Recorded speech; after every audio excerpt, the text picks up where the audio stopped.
Gente, boa tarde a todos e todas. Paz. Nós vamos conversar um pouquinho, nessa parte da tarde, sobre a questão da narrativa bíblica. E quando nós falamos sobre a narrativa bíblica, ou vamos falar, especificamente agora nesse primeiro período, nós vamos ver um pouquinho sobre a narrativa bíblica do Evangelho de Mateus.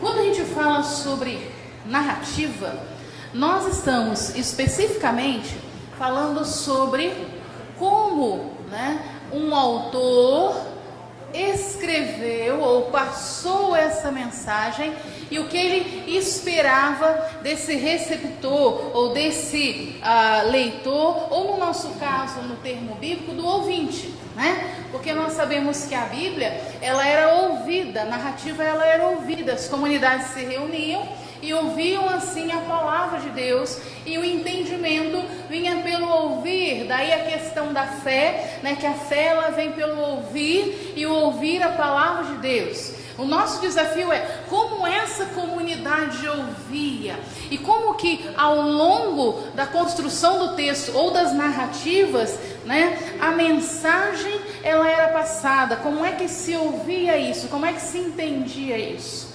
ok? E aí, por exemplo, aqui a gente tem vários quadros, e a nossa proposta nessa tarde é nós olharmos a narrativa no Evangelho de Mateus e observarmos como é que o autor trabalhou a questão da missão. E nós vamos observar que no decorrer da narrativa no Evangelho, nós temos alguns sinais e algumas pistas. Nós vamos observar também que no decorrer da narrativa nós temos algumas ênfases, e essas ênfases se dão através da repetição, porque a repetição ela indica a ênfase. E nós vamos observar também que no caso específico da visão missionária, ou dessa questão do ir além, ela vem num crescendo na narrativa matiana. Então, por exemplo, quando nós olhamos aqui esse quadro, nós podemos analisar o quadro de várias formas, E aí nós temos um Jesus chegando, ou ele pode estar saindo, alguém chega e adora, ele no meio da multidão, e assim gradativamente. Se eu perguntar para você assim, qual é o ponto principal dessa narrativa em quadrinhos? Qual seria? Quem fala? Interação. Quem falou? Fala assim, Bruno, interação com quem? Com as pessoas. Perfeito. Eu posso ter um outro tipo de leitura? Sim ou não? Quem? Vamos, gente, é aula. Dialógica. O que significa isso, professor? O que é esse negócio de dialógico aí?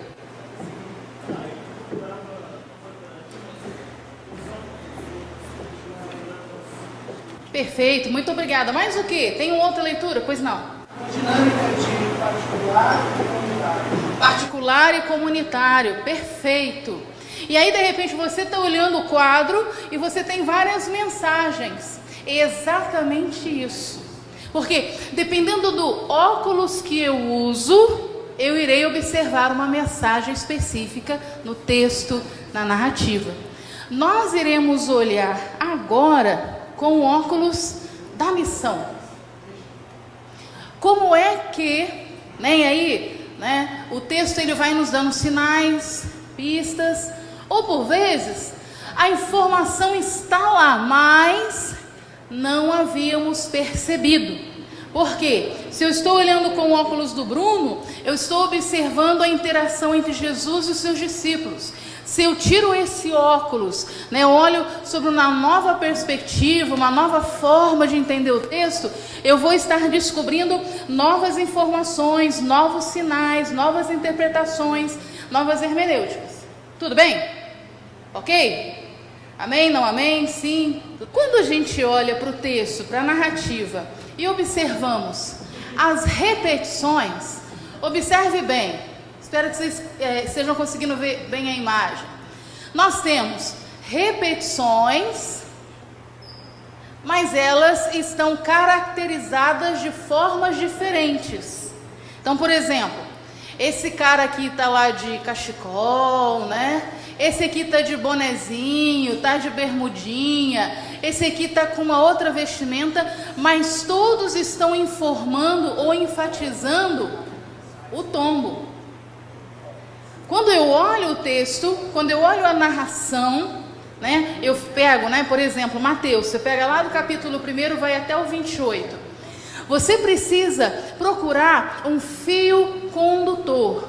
E aí, se o nosso olhar é missão, e foi e será, como é que a comunidade matiana, ou como que a narrativa de Mateus me mostra como essa comunidade entendeu missão, entendeu o ir. Ora, nós veremos que em alguns capítulos há repetições que falam sobre esse elemento maior ou sobre esse objetivo maior, que é a missão. Nós podemos também observar que no texto de Mateus, quando nós falamos sobre missão, né, sobre a questão do ide, ou mais especificamente do indo, nós temos um assunto ou um tempo que vem crescendo no texto bíblico. Então você tem uma narrativa que vai crescendo até chegar o seu ápice, né? O tema ele vai sendo repetido, trabalhado no decorrer do texto bíblico, chamando assim a atenção do ouvinte até o seu objetivo final. Uma das características da narrativa bíblica é exatamente isso. Nós podemos trabalhar somente com a narrativa bíblica, né, que é uma forma de nós entendermos o texto bíblico, o que ele está nos ensinando, o que ele está trazendo para nós, ou nós podemos agregar algumas informações. Agora à tarde nós vamos observar o que a narrativa de Mateus fala, e depois nós vamos agregar algumas informações para nós podermos compreender melhor o texto. Ok? Tudo bem? Então, vamos lá. Na narrativa de Mateus, nós temos 3 capítulos pontuais que falam sobre a questão da missão. E aí eu identifiquei esses textos como textos que trabalham a visão missionária como num crescendo, uma narrativa que vem crescendo, ou um entendimento que vem crescendo com o passar do tempo.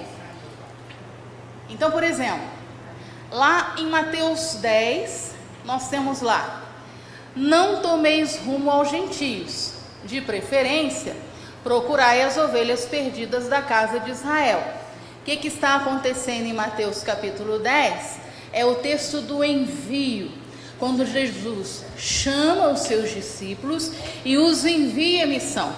Ao enviar, ele dá um direcionamento claro. Olha, veja bem, vocês irão, de preferência, procurar as ovelhas perdidas da casa de Israel.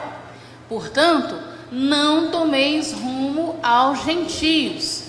O alvo de vocês não são os gentios, não serão os gentios.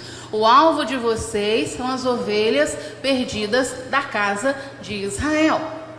Seguindo a narrativa, o texto, no Evangelho de Mateus, no capítulo de número 15, nós temos essa mesma repetição.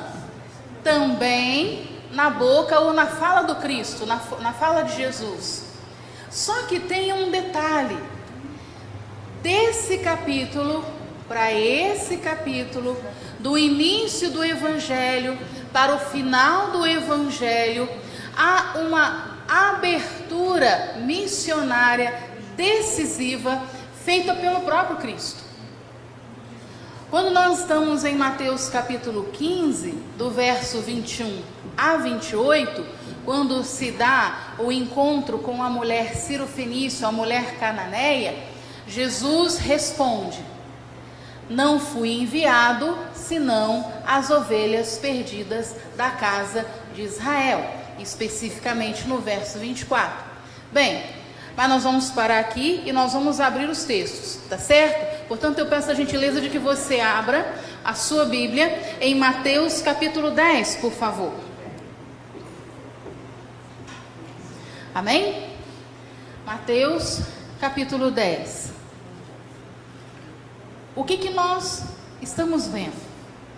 Que existe um fio condutor, uma intenção na narrativa matiana que assinala ou sinaliza um crescendo no entendimento da comunidade do que é missão.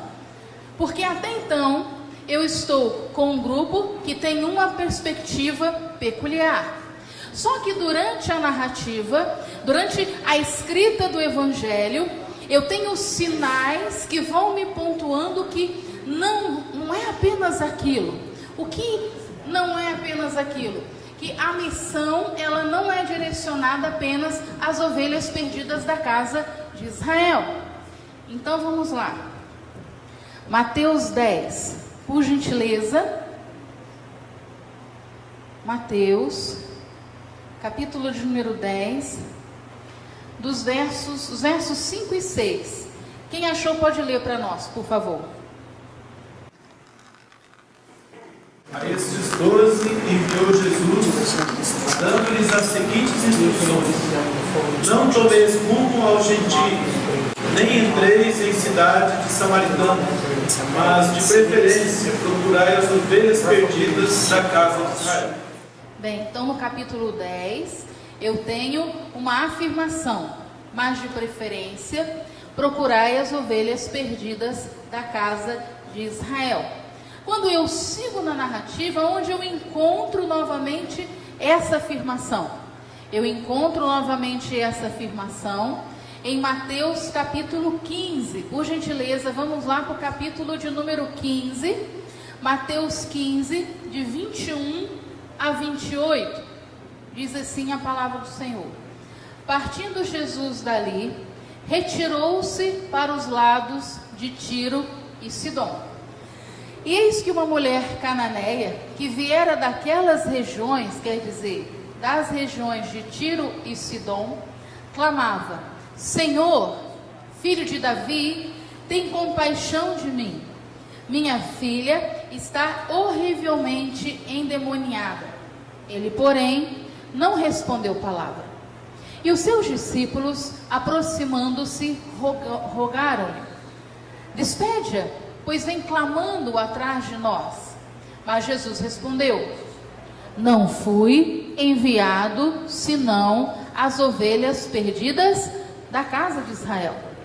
Ela, porém, veio e o adorou, dizendo: Senhor, socorre-me.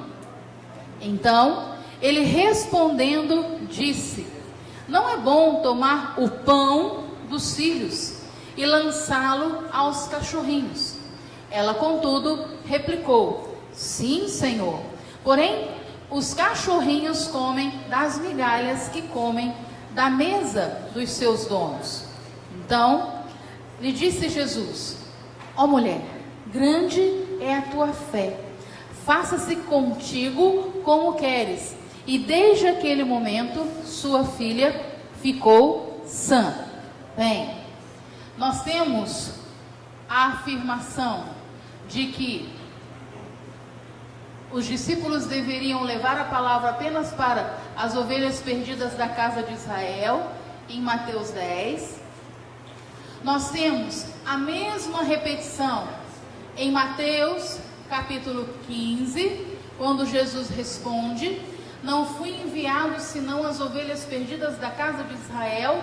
Mas veja bem, Jesus aqui está conversando com uma mulher cananeia.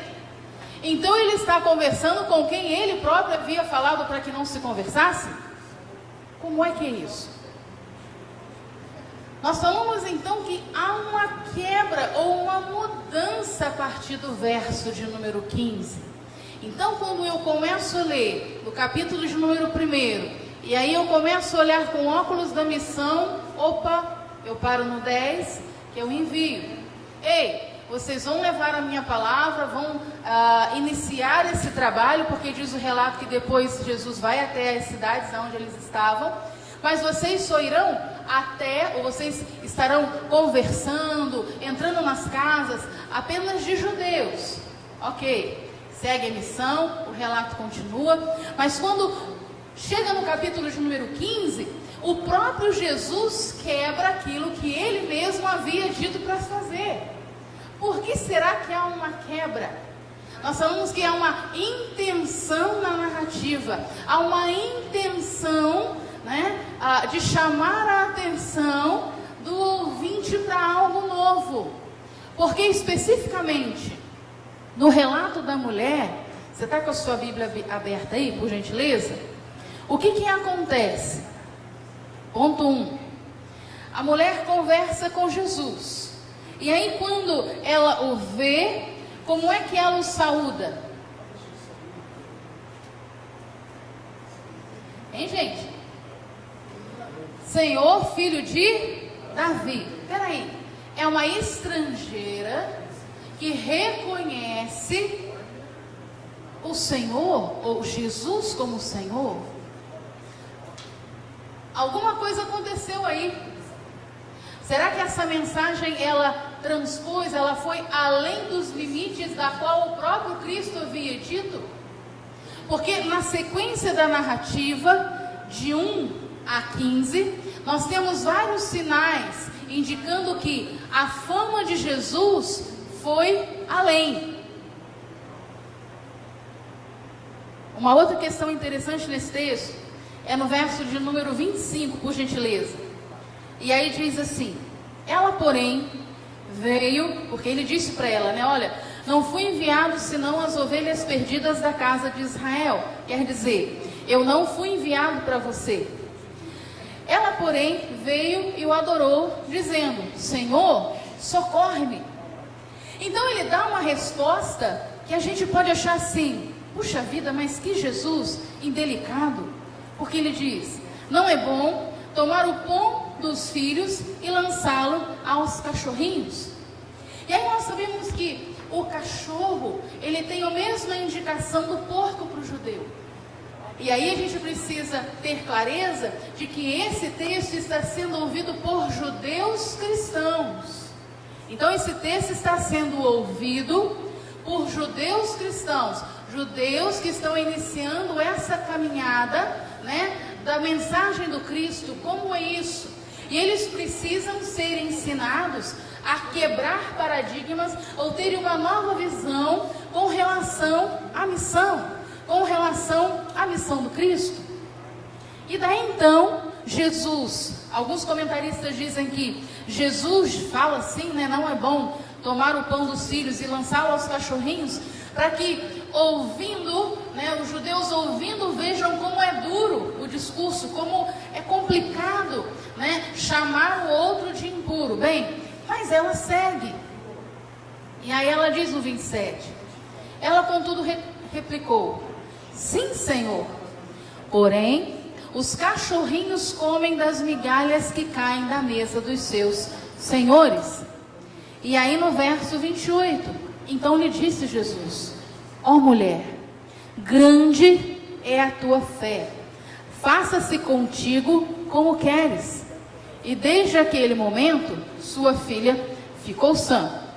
Bem, nós temos uma questão interessante na narração, ou na narrativa do texto. Por quê? Jesus no 10 fala para não ir. Ele não vai, mas a fama se estende. Quando chega no capítulo de número 15, ele mesmo quebra a regra que ele havia dito. Como é isso? A narração é confusa, Jesus é confuso. O que está acontecendo na narrativa? Qual é o ensino para a comunidade? Aí, nós caminhamos para então o capítulo de número 28.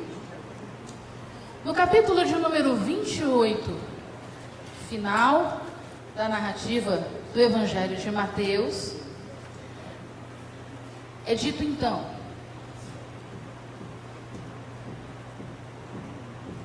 a partir do verso 16: seguiram os 11 discípulos para a Galileia, para o monte que Jesus lhes designara. E quando viram, o adoraram, mas alguns duvidaram. Jesus, aproximando-se, falou-lhes, dizendo: toda autoridade me foi dada no céu e na terra. Ide, portanto, fazei discípulos de todas as nações, batizando-os em nome do Pai, do Filho e do Espírito Santo, ensinando-os a guardar todas as coisas que vos tenho ordenado. E eis que estou convosco todos os dias até a consumação dos séculos. Especificamente o verso 19. Ide, portanto, e fazei discípulos de todas as nações.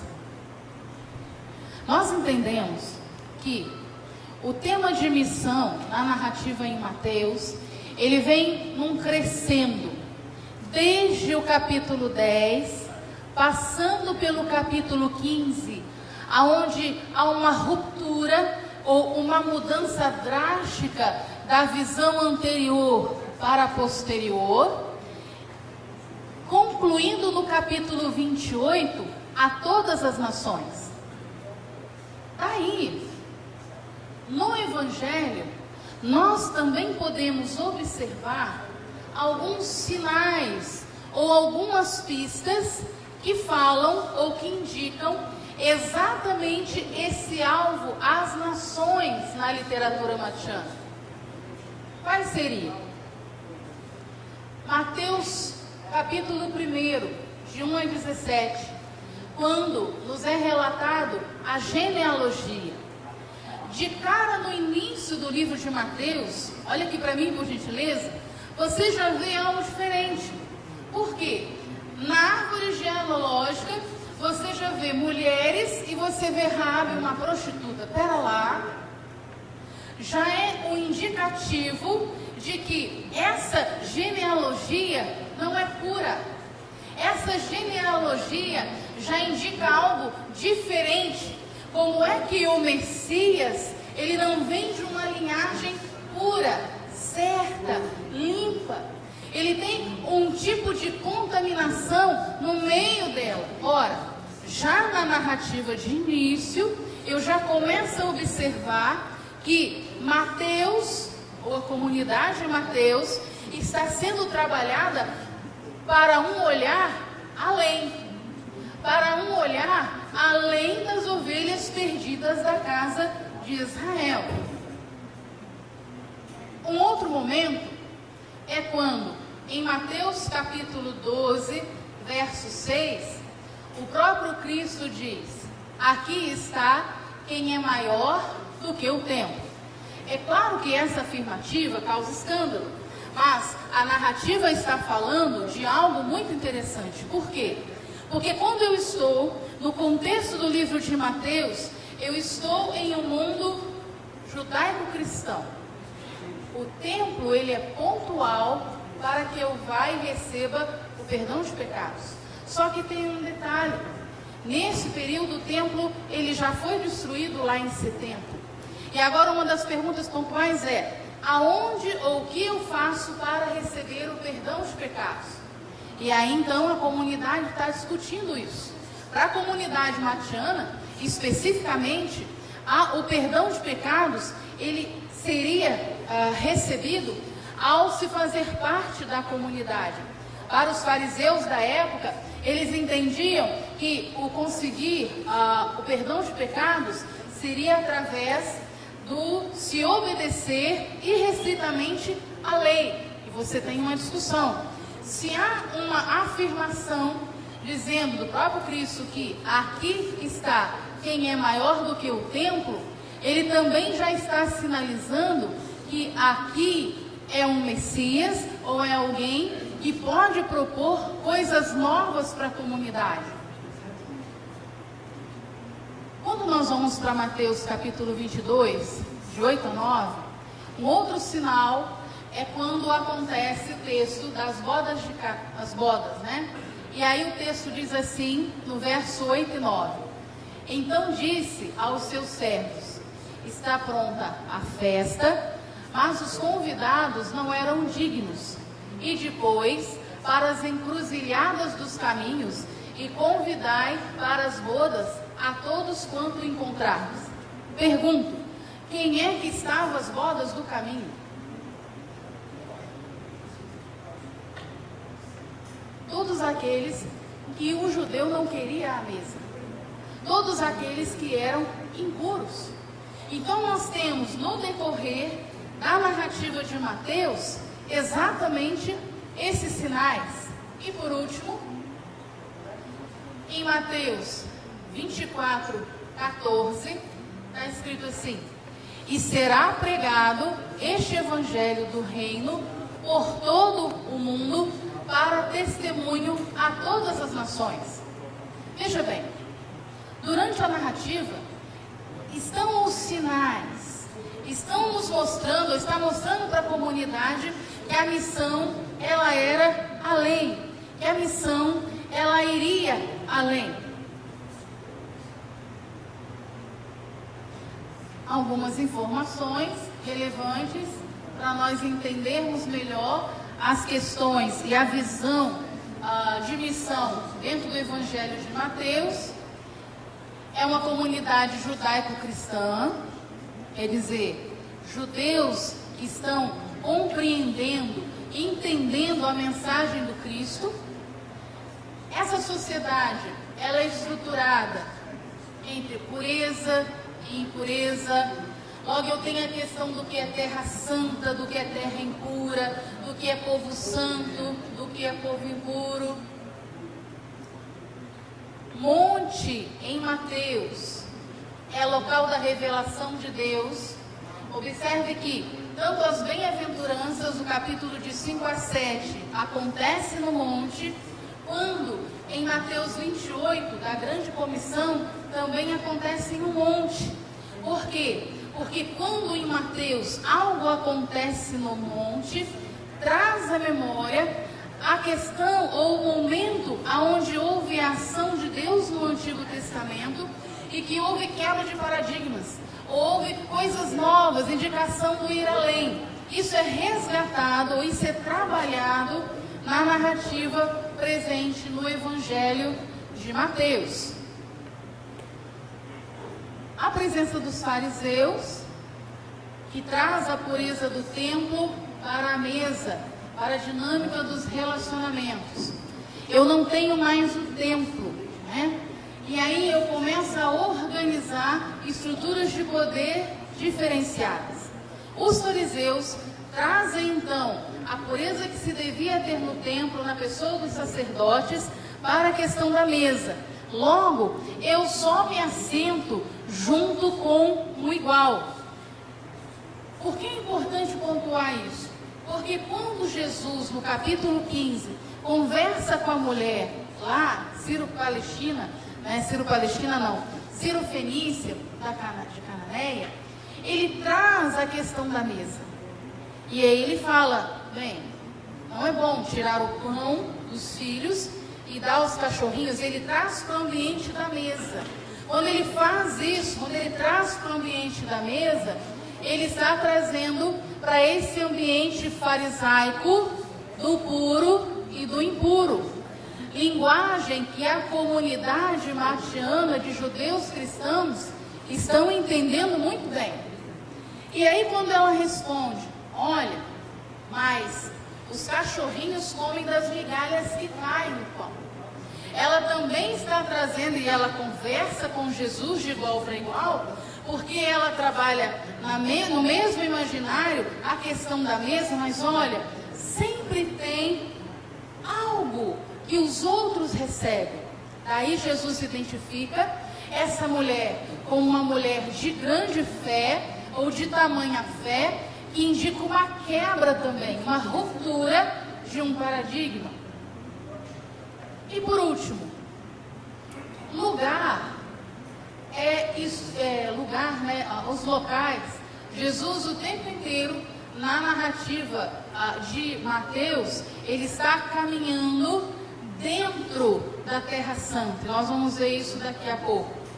O lugar, ou os lugares aonde ele anda, se a gente pegar de Mateus capítulo 1 e formos até capítulo 28, e aí nós mudarmos os nossos óculos e observarmos assim, aonde Jesus vai, de onde ele vem, aonde ele entra, isso vai estruturando também a narrativa e vai nos sinalizando algumas coisas muito importantes. Bem, quando nós estamos no mundo dos evangelhos, nós estamos especificamente nessa área. Esse é o mundo, do Império Romano, o mundo conhecido e centro do mundo, então, no primeiro século. Nós temos especificamente aqui o mundo dos evangelhos, temos o mundo das cartas. Quando nós estamos no ambiente de Mateus, capítulo de número 28, que é quando se dá a grande comissão, Jesus que estava... Jesus que estava nessa área que é o sul, ele sai e vai para os lados de Tiro e Sidom. Eu havia dito que o lugar na narrativa é importante. Por que é importante? Porque quando Jesus, ele vai para aqui, para as terras de Tiro e Sidom, como diz a narrativa do capítulo de número 28, do capítulo de número 15, ele sai do local da Terra Santa. Ora, então, o texto já indica um Jesus que sai em missão em terras diferentes, em terra de gentios. E a comunidade precisa ser trabalhada. Por quê? Porque o primeiro indício, o primeiro ensino, a primeira orientação de Jesus, lá em Mateus capítulo 10, com relação à missão é: vá de preferência às ovelhas perdidas da casa de Israel. Mas no capítulo 15, o próprio Cristo quebra isso e vai para terras impuras, para um local diferente. E o detalhe, nesse local havia uma mulher que tinha um tipo de fé ainda maior do que aqueles ou daquela encontrada no meio dos próprios judeus. Ora, a narrativa então está nos mostrando que é necessário ir além. O próprio Cristo deixa esse exemplo, e esse exemplo é trabalhado na narrativa matiana.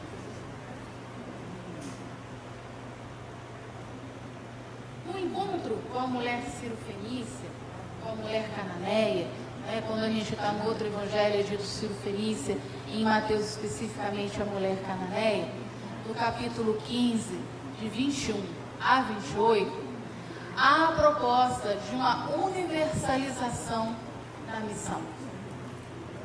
Por quê? Jesus sai da Terra Santa e vai até a região de Tiro e Sidom. Ele que havia dito no início para ir preferencialmente para as ovelhas perdidas de Israel, vai até os gentios, vai até um povo que não é o povo de Israel. A mulher cananeia, ela suplica ao Messias. Espera lá. Essa mulher que não era judia já tinha um entendimento. Se a gente fosse, de repente, atrelar a fala do Jay de manhã, é graça preveniente. É graça preveniente. A mulher já conhecia o Messias, ela já entendia isso. E esse Jesus vai lá para mostrar para a comunidade que há gente além que precisa ser alcançada. Mas espera aí, ela já foi alcançada e Jesus nem havia ido lá. Como é que se dá isso? Uma outra coisa na narrativa é que há o princípio messiânico somente a Israel. Só que esse princípio messiânico, ao longo da carta ou ao longo da narrativa, ela vai sendo modificada, porque ela está, na verdade, iniciando em um ponto e apontando além. iniciando em um povo, mas esse povo precisa ir além, transcender. Mulher cananeia, os cachorrinhos comem as migalhas debaixo da mesa. Esse ambiente que Jesus ele traz é um ambiente de mesa. Nesse ambiente de mesa é muito interessante, porque o ambiente de mesa, ele poderia, quando eu estou lá no mundo greco-romano, ele destaca hierarquia social. Quando eu estou no mundo de Jesus, ele destaca quem é puro e quem é impuro. Quem é igual, senta com quem é igual. Quem é impuro, diferente, não puro, senta com os impuros. Só que Jesus inverte essa lógica. Porque aí, por exemplo, quando os fariseus veem Jesus lá na casa de pecadores, assentado com enfermos, publicanos, pessoas que tinham, agora eu esqueci o tipo da enfermidade, leproso, com cego. Pera lá, mas ele não é judeu? Como é que ele pode estar sentando com essas pessoas impuras? Porque ao se sentar com o impuro, ele se torna impuro. Só que Jesus muda a lógica. Por que muda a lógica? Quando ele se assenta junto com um grupo de pessoas impuras, a pureza dele purifica os impuros. Exemplo, a mulher. Quando a mulher hemorroísta ou do fluxo de 12 anos, ela chega e o que ela diz no texto? Lá no texto diz, se tão somente eu tocar, eu serei curada. Perfeito. Só que ela era uma mulher enferma. A lógica era, ao tocar Jesus, ele ficaria impuro. Só que quando essa mulher toca na orla das vestes do Cristo, a pureza do Cristo passa para ela. Em todo o tempo, Jesus ele vai pervertendo a ordem estabelecida. Ele vai invertendo a lógica. Para quê? Para salvar, para acolher, para trazer para junto para restabelecer a honra. Quando Jesus trabalha com a mulher cananeia e traz a questão das mesas, ou traz a questão da mesa, e essa mulher diz assim, mas os cachorrinhos comem das migalhas debaixo da mesa. Quer dizer, eu também estou no ambiente do banquete. Eu não estou fora desse ambiente. A questão é que estou em um lugar diferente. Então a chave que ela dá para ele, sabe como? É muito interessante. E aí ele puxa, aí eu estou interpretando, tá, irmãos? E aí eu vou embora no texto, Porque assim, e aí essa questão, olha, é verdade. Ela está no mesmo ambiente. Ela só não está sentada à mesa, mas ela participa do banquete. Ela tem as mesmas questões. A questão é, estar no local errado. Vamos trazer para o local de fato. Daí então, Jesus dá crédito à mulher, identifica e reconhece a questão da sua fé. E isso é tão forte que quebra o paradigma do princípio messiânico que era somente a Israel. Messias também para os pagãos. Quando ele, para os pagãos, para os gentios, quando Jesus diz, mulher, grande é a tua fé. O próprio Cristo reconhece a questão do estabelecimento, ou a presença da fé, além território santo, fora das terras por ele pregada. Porque o que acontece? Deixa eu voltar aqui um pouquinho. Jesus, ele não sai dessa região aqui. O tempo inteiro, o ministério dele se dá aqui. Na verdade, se dá muito aqui, Em Mateus, ele é 85% na Galileia. Ele vem a Jerusalém para morrer. E aí é muito interessante porque ele sai uma vez, vai até a região de Tiro e Sidom, nessa região.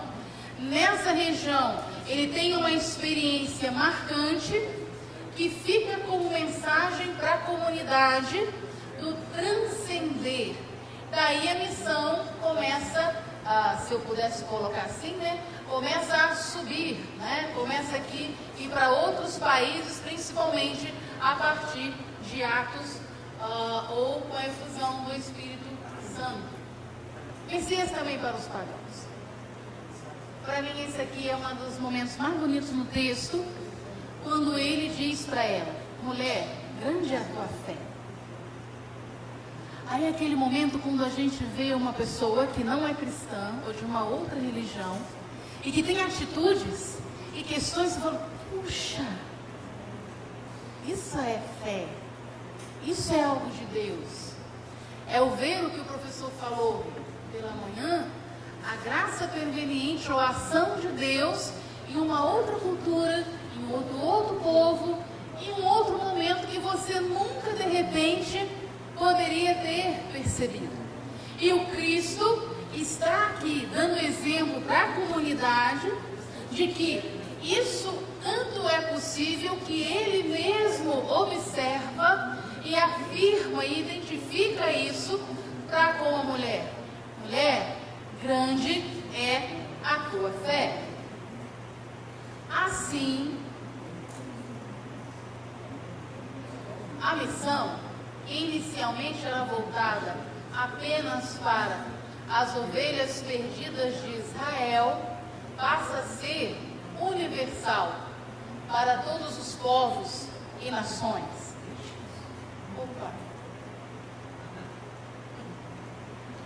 O novo ensino está presente no texto e nos mostra uma construção pedagógica junto com a comunidade. Uma coisa que me chama a atenção na narrativa matiana é a construção que o texto vem fazendo até o ápice em Mateus 28. As pistas que estão presentes no texto, de tantos em tantos capítulos, né? Na narrativa do texto formado, organizado, mostrando que, na verdade, quando se chega na grande comissão, no capítulo 28, esse tema já vinha sendo falado, ensinado, ministrado, lido junto à comunidade de fé.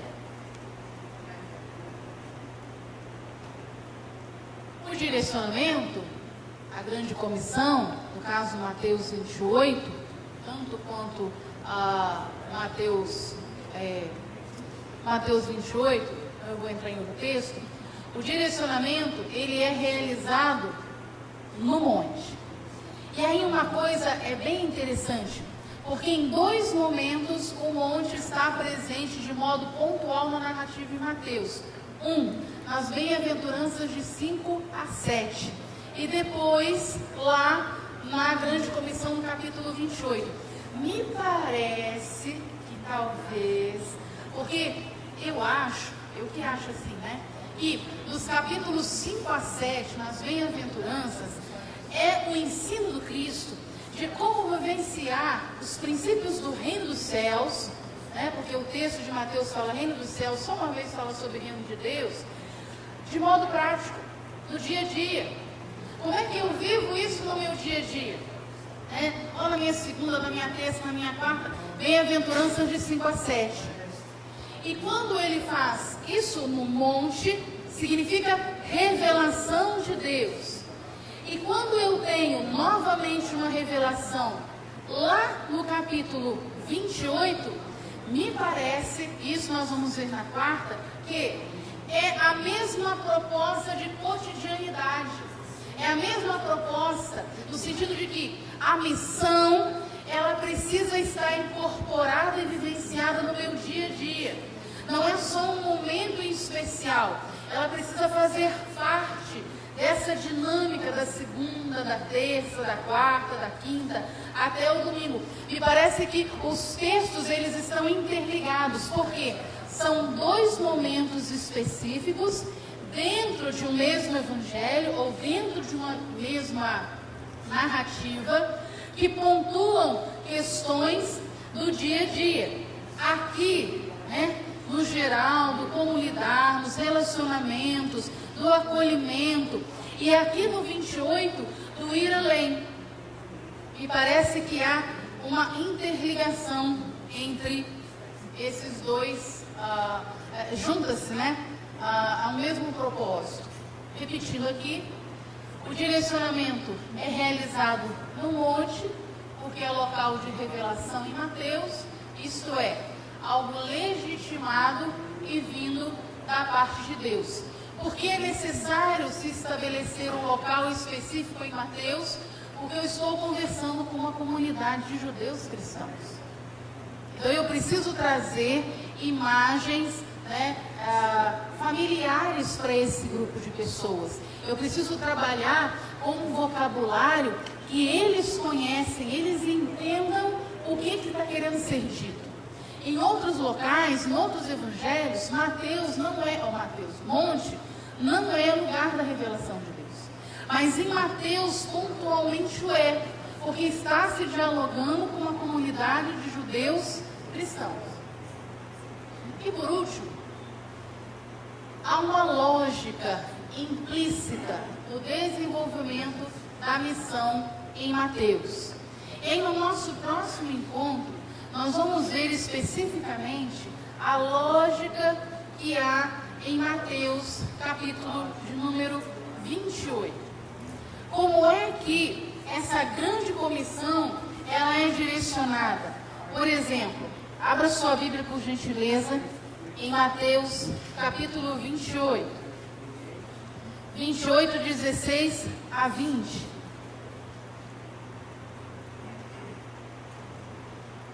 Nós vamos ler novamente. Diz assim: seguiram os 11 discípulos para a Galileia, para o monte que Jesus lhe designara. Deixa eu pontuar só mais uma coisa. Quando no capítulo 5 e 7, Jesus, ele fala as bem-aventuranças, ele ensina que ele vai para o monte, ele está em Cafarnaum. É muito interessante isso, por quê? Porque é em casa que as coisas acontecem. Cafarnaum era o centro, o QG missionário. Dali as coisas aconteciam. A gente tinha uma sinagoga aqui tinha a casa de Pedro, e ali se tornou a casa do próprio Cristo. Dali as coisas aconteciam em casa. E aí quando vai lá para o capítulo 28, é na Galileia, quer dizer, Jesus, ele aparece de novo no ambiente da casa, no ambiente familiar. E aí seguiram os 11 discípulos para a Galileia, estou lendo o texto, para o monte que Jesus lhes designara. E quando viram, o adoraram, mas alguns duvidaram. Jesus, aproximando-se, falou-lhes, dizendo: toda a autoridade me foi dada no céu e na terra. Ide, portanto, fazei discípulos de todas as nações, batizando-os em nome do Pai, do Filho e do Espírito Santo, ensinando-os a guardar todas as coisas que vos tenho ordenado. Acho interessante porque ensinando a guardar todas as coisas que vos tenho ordenado.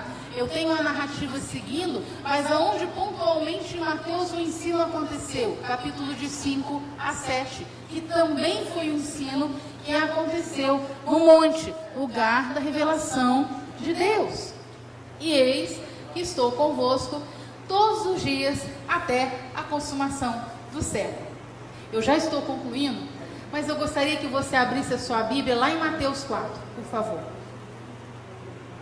Quando nós estamos falando de missão em Mateus, tem um texto que muito me chama a atenção. Por quê? Há um crescendo no entendimento de missão em Mateus. Vimos o capítulo de número 10, o envio. O capítulo de número 15, a conversa com a mulher cananeia, que quebra o paradigma messiânico, E no 28, quer dizer, no 10 eu tenho: ide somente as ovelhas perdidas da casa de Israel. No 15, ide somente as ovelhas perdidas da casa de Israel. Mas já tem uma quebra porque Jesus já foi além. E aí, seguindo a narrativa, essa narrativa alcança o ápice em Mateus capítulo 28. Uma coisa que me chama a atenção na narrativa de Mateus, no capítulo 4, do verso 18 a 22, é a questão da vocação dos discípulos.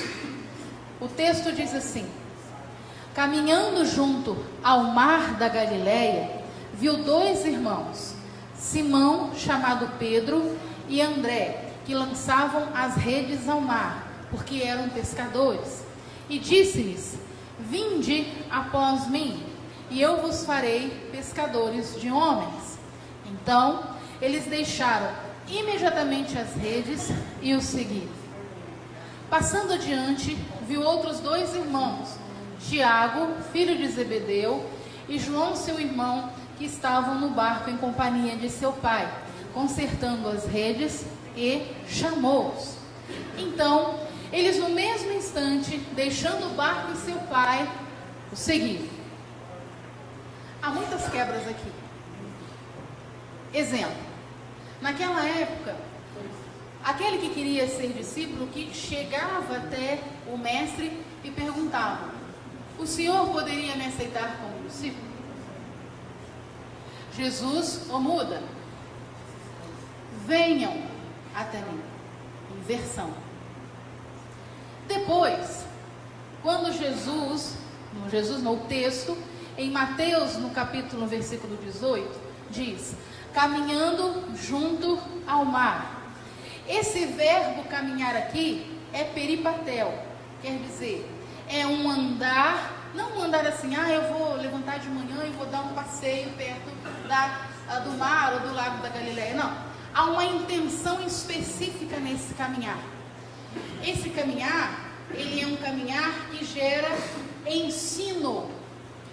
E daí me chama a atenção, porque especificamente na narrativa de Mateus, Jesus vai para um lugar, Jesus anda para cá, Jesus anda para lá, Jesus vai. É uma caminhada peripatética, no sentido que é uma caminhada que produz ensino, e é uma caminhada que ao seu final leva o discípulo a ir além. Você está entendendo? Amém? Amém? Não é pregação não, né? Mas amém, né? Porque, irmão, isso é tremendo, isso é Bíblia. E aí a narrativa bíblica, e aí ele diz assim, né? Como está no capítulo, verso 18: caminhando junto ao mar. E aí segue no verso 19. Como é que Jesus chama? Olha só que coisa maravilhosa isso aqui: vinde após mim, e eu vos farei pescadores de homens. Olha só como é que Jesus, ele vai quebrando paradigmas. Porque quando diz assim, vinde, talvez dê a impressão assim, de alguém chama assim, ei, vinde. Não. A intenção do verbo aqui é pertinho, vou chegar aqui perto do Tiago, espero não atrapalhar. Assim, vinde, é proximidade. Mas peraí, o mestre chega próximo daquele que ele quer que siga a ele. E aí, estou terminando já. E aí o texto diz, vinde após mim e eu vos farei pescadores. A dinâmica do vos farei é o seguinte: eu sei que você não vai conseguir fazer, mas eu farei em você. Portanto, é milagre. Irmãos, o que é isso? É chamado. E aí quer dizer, eu já sei que você não vai conseguir, mas eu farei isso em você. Quer dizer, a única questão que o discípulo e a discípula tem que fazer é dizer se quer seguir ou se não quer seguir. O restante ele faz. Há a proposta, há a mudança, e essa mudança ela vai acontecendo no caminhar. Jesus anda, nos evangelhos Jesus anda demais, mas em Mateus ele anda pontualmente em muitos locais, e é o local conhecido da casa, é a região dele. Verso 20: então eles deixaram imediatamente as redes e o seguiram. Mas esse seguir aqui não é assim não, seguir, né? Eu estou andando na frente, tem um monte de gente atrás. Não, esse seguir, ele tem a conotação de que quando eu digo digo sim ao chamado, eu assumo a mensagem daquele que me chamou como minha. A minha vida a partir de agora irá se pautar na vida dele. Isso é o seguir. Por que eu estou falando esse monte de coisa? Porque eu estou falando sobre missão. E eu estou em Mateus.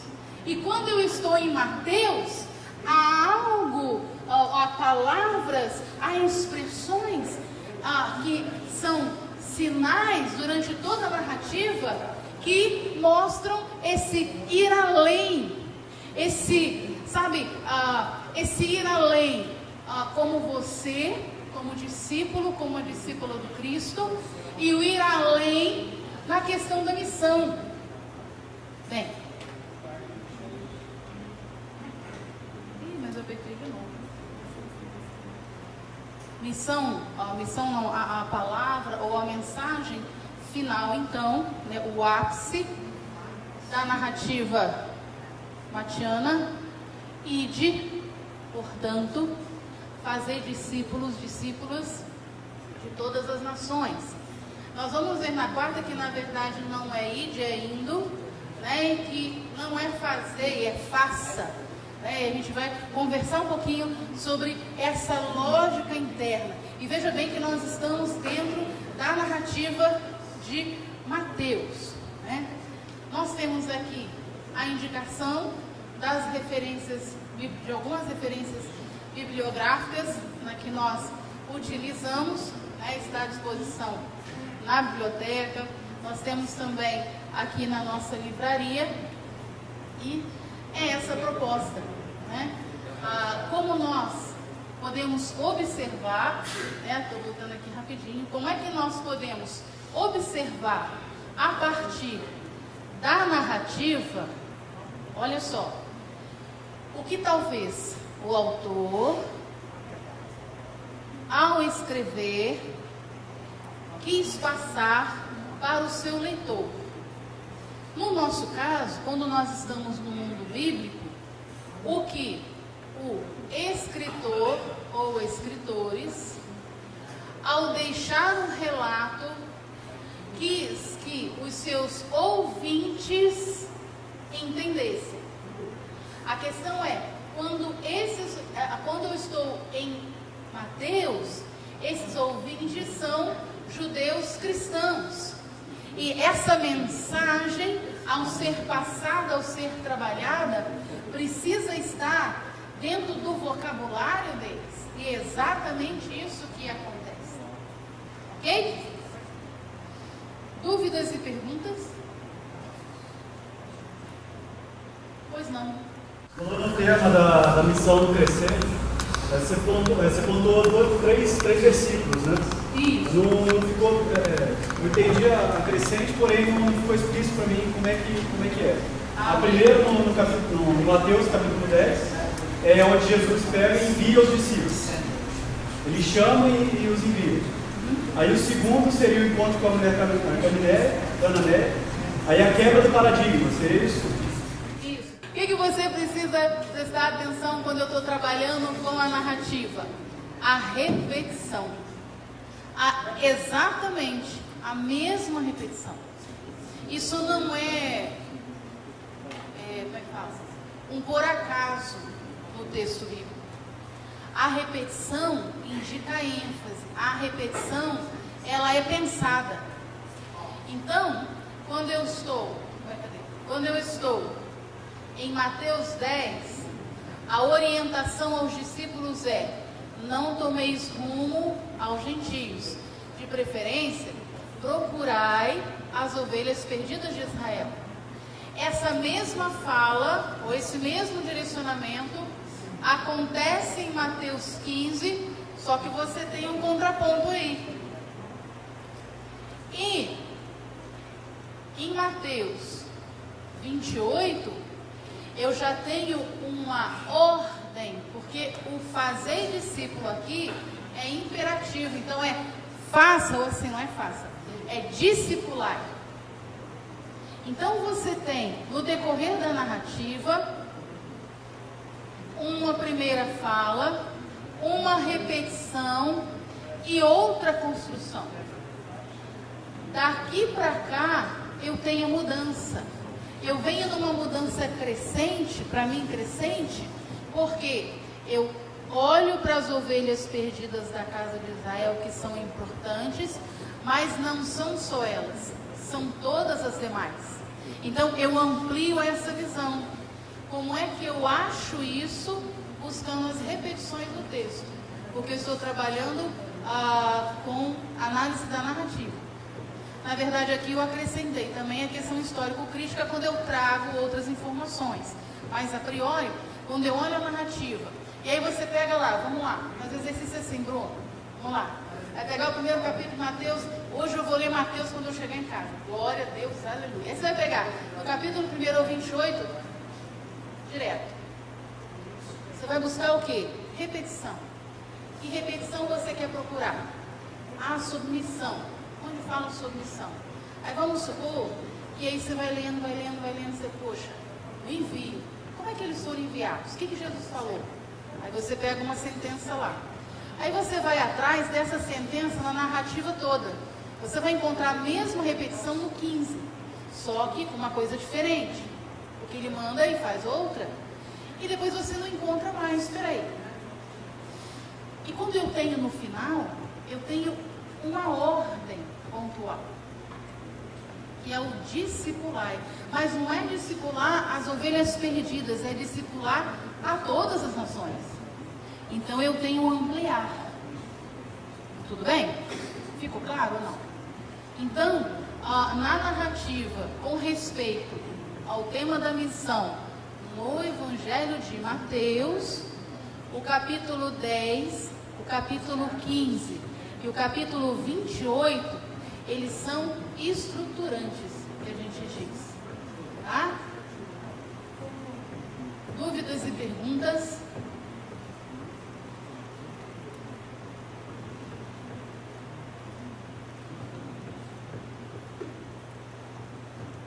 Não? Ok? Ficou claro? Podemos adiantar então?